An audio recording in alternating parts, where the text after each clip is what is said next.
अस्सलाम वालेकुम। अगर आप लोगों के फेसबुक पेज के अंदर verify your document to receive payment ये वाला मसला शो करते हैं, तो इसी मसले को आप लोगों ने कैसे हल करना है, और इसके साथ साथ ये भी आप लोगों के लिए जानना ज़रूरी है कि ये मसला आप लोगों के फेसबुक पेज के अंदर क्यों आई है। अगर आपको ये मालूमात नहीं है कि ये मसला क्यों आप लोगों के फेसबुक पेज के अंदर आती है, तो एक मरतबा सॉल्व करने के बाद, एक मरतबा इसी मसले को हल करने के बाद दोबारा भी आप लोगों के फेसबुक पेज के अंदर ये मसला आ सकता है। इसीलिए ये जानना बहुत ज़्यादा ज़रूरी है कि ये मसला आप लोगों के फेसबुक पेज के अंदर क्यों आती है। सबसे पहले तो हम बात करते हैं कि इसी मसले को आप लोगों ने कैसे हल करना है, फिर आखिर में हम बात करते हैं कि ये मसला क्यों आती है और इसी मसले से अपने आप को बचाने के लिए आप लोगों ने क्या करना है। तो साइड पर आप लोग स्क्रीन रिकॉर्डिंग में देख सकते हैं, यहाँ पर मैंने फेसबुक पेज के प्रोफेशनल डैशबोर्ड को ओपन कर दिया। जैसे कि मैंने प्रोफेशनल डैशबोर्ड को ओपन कर दिया तो यहाँ मोनेटाइज पर मैंने क्लिक कर दिया। ऊपर आप लोग देख सकते हैं verify your document to receive payment और नीचे है वेरीफाई डॉक्यूमेंट्स। अगर मैं यहाँ वेरीफाई डॉक्यूमेंट्स पर क्लिक करूँ तो आप लोग देख सकते हैं कि यहाँ पर एक मांगते हैं सेल्फी वीडियो, दूसरा मांगते हैं आईडी कार्ड का पिक्चर या पासपोर्ट या ड्राइविंग लाइसेंस, और तीसरा मांगते हैं पेपाल स्टेटमेंट। यहाँ पर कुछ लोगों को ये भी मालूमात नहीं है कि पेपाल स्टेटमेंट हम कैसे डाउनलोड करें। अगर आपसे बैंक स्टेटमेंट मांगते हैं तो आप लोग अपने बैंक से स्टेटमेंट निकलवाएं, या अगर आपके बैंक अकाउंट का एप्लीकेशन मौजूद है आपके साथ तो उसी एप्लीकेशन पर जाए और वहाँ से अपना स्टेटमेंट डाउनलोड कर दे। यहाँ पर भी आपसे ये तीन चीज़ें मांगते हैं। और अगर आप लोग पे आउट अकाउंट को ओपन करें, यहाँ पर मैं इसको बैक करता हूँ, नीचे है अदर टूल्स। अदर टूल्स के अंदर यहाँ पर है पे आउट, मैंने पे आउट पर क्लिक कर दिया। जैसे कि मैंने पे आउट पर क्लिक कर दिया तो यहाँ पर भी शो करते हैं verify your document to receive payment. तो मैंने वेरीफाई डॉक्यूमेंट पर क्लिक कर दिया। जैसे कि मैंने वेरीफाई डॉक्यूमेंट पर क्लिक कर दिया तो सबसे पहला नंबर यहाँ पर है टेक सेल्फी। सेल्फी वीडियो यहाँ पर मांगते हैं, आपका वेरिफिकेशन करते हैं। तो यहाँ मैंने टेक सेल्फी पर क्लिक कर दिया। जैसे कि मैंने सेल्फी वीडियो पर क्लिक कर दिया तो यहाँ पर आपको इंस्ट्रक्शन भी देती है कि आप लोगों ने सही सेल्फी वीडियो बनाना है ताकि आपका सेल्फी वीडियो वेरीफाई हो जाए और फेसबुक ये अप्रूव कर दे। तो नीचे आप लोगों ने इसको नेक्स्ट करना है या आपने कंटिन्यू करना है। कंटिन्यू करने के बाद यहाँ पर आपका कैमरा ओपन हो जाएगा और आपने यहाँ पर सेल्फी वीडियो बनाना है। इसमें फेसबुक आपसे वेरिफिकेशन मांगते हैं, कभी आपको कहते हैं कि राइट साइड पर देखो, कभी कहते हैं कि लेफ्ट साइड पर देखो, और कभी कहते हैं कि ऊपर देखो। ये वेरिफिकेशन फेसबुक आपसे करते हैं। जब ये कंप्लीट हो जाए तो आपका सेल्फी वीडियो सबमिट होती है। तो यहाँ पर देखो मैंने सेल्फी वीडियो को सबमिट कर दिया, इसके साथ ग्रीन टिक मौजूद है। सेकंड नंबर है अपलोड आईडी। अपलोड आईडी पर मैंने क्लिक कर दिया तो यहाँ पर ड्राइविंग लाइसेंस भी है, पासपोर्ट भी है और भी बहुत ज़्यादा ऑप्शंस मौजूद है, लेकिन नीचे है नेशनल आईडी कार्ड। मैं अपना नेशनल आईडी कार्ड यहाँ पर अपलोड करता हूँ। तो मैंने नेशनल आईडी कार्ड पर क्लिक कर दिया।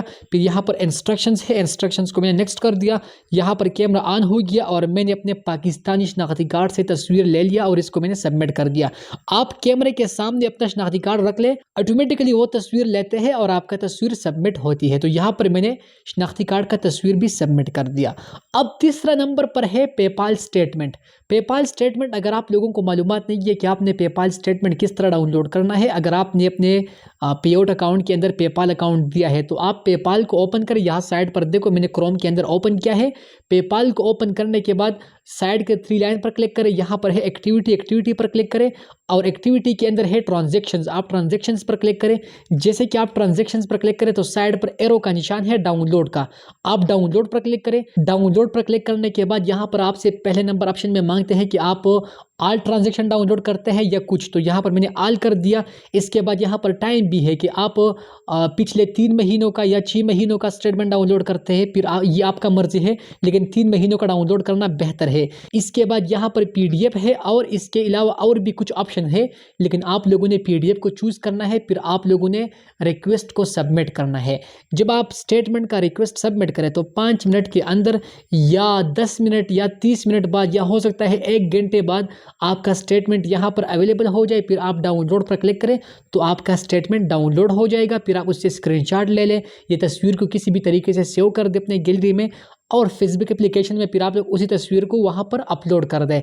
तो मैंने दोनों तस्वीरों को यहाँ पर अपलोड कर दिया, 2 पेजेस। यहाँ पर अगर आप बैंक का स्टेटमेंट अपलोड करते हैं या पेपाल का स्टेटमेंट अपलोड करते हैं, आपसे जो भी मांगते हैं, आपने वही पेज को यहाँ पर अपलोड करना है जिस पर आपका नाम वाज़ेह मौजूद हो। मतलब अगर आप सेकंड नंबर पेज को यहाँ पर अपलोड करते हैं जिस पर आपका नेम नहीं है, आपका डेट ऑफ बर्थ या आपका पर्सनल डिटेल मौजूद नहीं है, तो फिर फेसबुक इसको अप्रूव नहीं करते। इसीलिए आप लोगों ने यहाँ पर फ्रंट पेज को अपलोड करना है जिस पर आपका नाम मौजूद होगा। तो आप लोगों ने उसी 2 पेजेस को यहाँ पर अपलोड करना है। बेशक अगर आपके पेपाल में कुछ भी नहीं है, आपने कोई भी ट्रांजैक्शन भी नहीं किया है, 0 ट्रांजैक्शन है, 1 पेज का आपका स्टेटमेंट है, तो उसी 1 पेज को आप दोनों जगहों पर अपलोड कर दें। या अगर आपका स्टेटमेंट ज़्यादा है तो आप सिर्फ 2 पेजेस को यहाँ पर अपलोड कर दें और इसको आप लोग सबमिट करें। जैसे कि आप इसको सबमिट करें तो फिर आपका इंफॉर्मेशन जाएगा रिव्यू में, फेसबुक इसको देखेंगे और देखने के बाद फेसबुक इसको अप्रूव करते हैं या रिजेक्ट करते हैं। रिजेक्ट तब करते हैं जब आपके पेआउट अकाउंट का ओनर कोई और है, स्टेटमेंट किसी और के नाम पर है और यहाँ पर आईडी कार्ड आपने किसी और का दिया है। सब कुछ सेम होना चाहिए। मिसाल के तौर पर मेरा एहतिशाम अली शाह नाम है, तो मेरा यहाँ पर बैंक स्टेटमेंट भी एहतिशाम अली शाह के नाम पर होना चाहिए, मेरा शनाख्ती कार्ड भी एहतिशाम अली शाह के नाम पर होना चाहिए, और जो मेरा पेआउट अकाउंट का ओनर नेम है जो शुरू ही में हमने दिया था, वो नाम भी एहतिशाम अली शाह पर होना चाहिए। अगर पेआउट अकाउंट के ओनर का नाम कोई और है और यहाँ पर स्टेटमेंट और आईडी कार्ड आप किसी और का देते हैं, तो फिर फेसबुक इसको अप्रूव नहीं करते। इसीलिए अगर आपका डिटेल सेम नहीं है तो अप्रूव करना मुश्किल है, और अगर आपका डिटेल सेम है तो बहुत जल्द आपका अकाउंट वेरीफाई होती है और ये मसला आपके अकाउंट से ख़त्म हो जाएगा। अभी आप लोग थोड़ा सा इंतज़ार करें। अब हम बात करते हैं कि ये मसला क्यों आप लोगों के फेसबुक पेज के अंदर आती है। देखो दोस्तों, आपके साथ एक पेआउट अकाउंट मौजूद है, आपका पेज मोनेटाइज है, और इसी दौरान आप लोगों को दूसरे पेज के अंदर सेटअप मिल जाए, चाहे स्टार का सेटअप हो या कंटेंट मोनेटाइजेशन का सेटअप हो या जो भी सेटअप हो, और आप डायरेक्टली फेसबुक एप्लीकेशन से सेटअप पर क्लिक करें, तो आपका वो पेज चाहे स्टार का है या कंटेंट मोनेटाइजेशन का है, ऑटोमेटिकली आपके इसी पुराने पेआउट के साथ लिंक होती है। और जब आपके पुराने पेआउट अकाउंट के साथ दूसरा पेज लिंक हो जाए या आप इसी पेपाल अकाउंट को दूसरे पेज में लिंक कर दे, तो इसी दौरान भी आपसे कभी कभी वेरिफिकेशन मांगते हैं, लेकिन पेपाल अकाउंट दूसरे पेआउट में लिंक करने से बहुत कम मांगते हैं। और अगर आप लोग इसी पेआउट अकाउंट के साथ दूसरा पेज लिंक कर दे तो फिर आपसे डॉक्यूमेंट वेरिफिकेशन मांगते हैं। आपसे तो फेसबुक फिर टैक्स इंफॉर्मेशन नहीं मांगते, आपसे कोई और डिटेल नहीं मांगते, लेकिन अगर आपने नया पेज इस पेआउट के साथ लिंक कर दिया तो आपसे फिर डॉक्यूमेंट वेरिफिकेशन मांगते हैं। इसीलिए मेरे भाइयों, आप लोग एहतियात करें। जब भी आप लोग अपने फेसबुक पेजेस को मोनेटाइज करते हैं तो बेहतर है कि आप हर पेज के लिए नया नया पेआउट अकाउंट बनाएं। बेशक आप अपने नाम पर 10 पेआउट अकाउंट बना दे, आप अपने एक पेपाल अकाउंट को या आप अपने एक बैंक अकाउंट को 10 पेआउट अकाउंट्स के अंदर इस्तेमाल करें, कोई मसला नहीं है। लेकिन एक पेआउट अकाउंट 2 पेजेस के लिए, 3 पेजेस के लिए इस्तेमाल करने में यही मसले कभी कभी आती है डॉक्यूमेंट वेरिफिकेशन का। और अगर आपका डिटेल यहाँ पर सेम है तो फिर कोई इशू नहीं है, बस अपना डिटेल अपलोड कर दे, आपका पेआउट अकाउंट वेरीफाई हो जाएगा। असल वजह यही है कि आप अपने पेआउट के साथ दूसरा पेज लिंक करते हैं या आप अपने बैंक अकाउंट को या पेपाल अकाउंट को दूसरे पेआउट में इस्तेमाल करें, तो इससे भी कभी कभी ये मसला आ सकता है। मज़ीद अगर कुछ मालूमात है फेसबुक पेज मोनेटाइज करने के हवाले से या इसी पेआउट के हवाले से अगर कोई मसला है तो आप कमेंट्स में पूछ सकते हैं। इंशाल्लाह मैं कोशिश करूँगा कि आप सब लोगों को मैं जवाब दूँ। शुक्रिया।